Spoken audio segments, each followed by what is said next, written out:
Donc on va voir maintenant comment préparer une planche pour la colorisation et arriver jusqu'à la création d'aplats, avec quel outil et comment. On commence par isoler le trait en allant dans la palette des couches, en récupérant la couche comme sélection et en intervertissant la sélection. Là on a donc une bonne sélection du noir.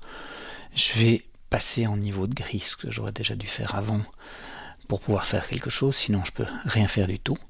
Et je passe en quadrille. J'utilise le profil ISO, donc encre européenne coated, donc couché à 300%. Et maintenant que je suis en quadrille, je vais pouvoir créer un noir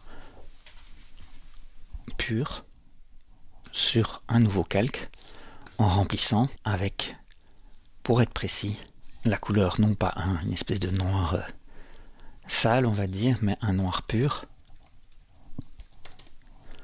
comme ceci. Voilà, ça je vais désélectionner maintenant, vider complètement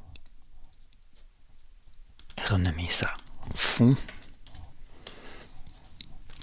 Et ceci c'est donc mon trait que je peux isoler, etc. Donc maintenant il me reste à faire mon grid soutien. Je vais récupérer la sélection en faisant commande ou contrôle, clic sur le trait. Je vais un peu zoomer pour cette opération. Je vais créer un nouveau calque.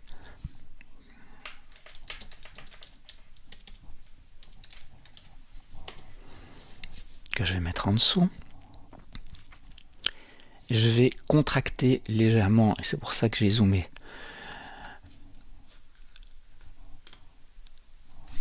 Mettons, essayons 5 pixels, mais je pense que ce sera trop. Ouais, c'est trop. Donc je vais contracter légèrement, mais peut-être de 2 pixels.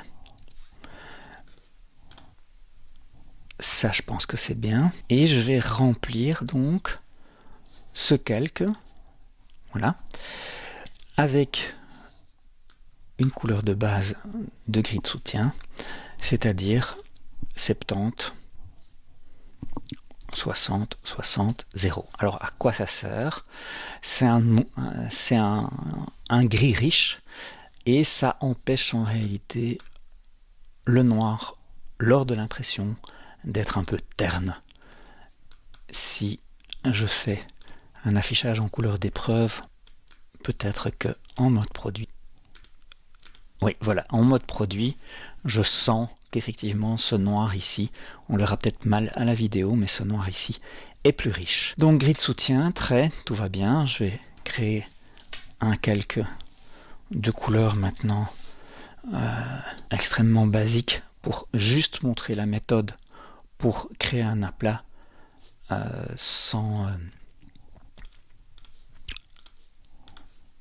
sans problème, disons.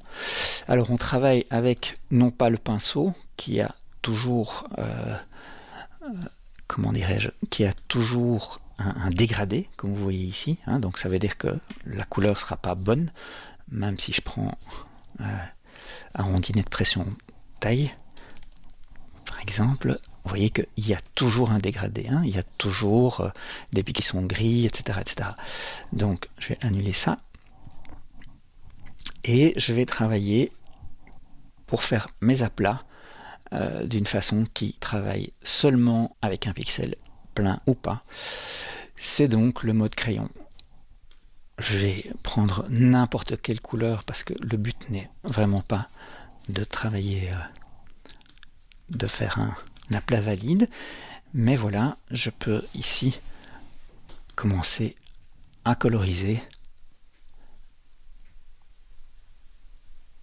Et si je zoome, je vais faire quelques petites majuscules clic pour très rapidement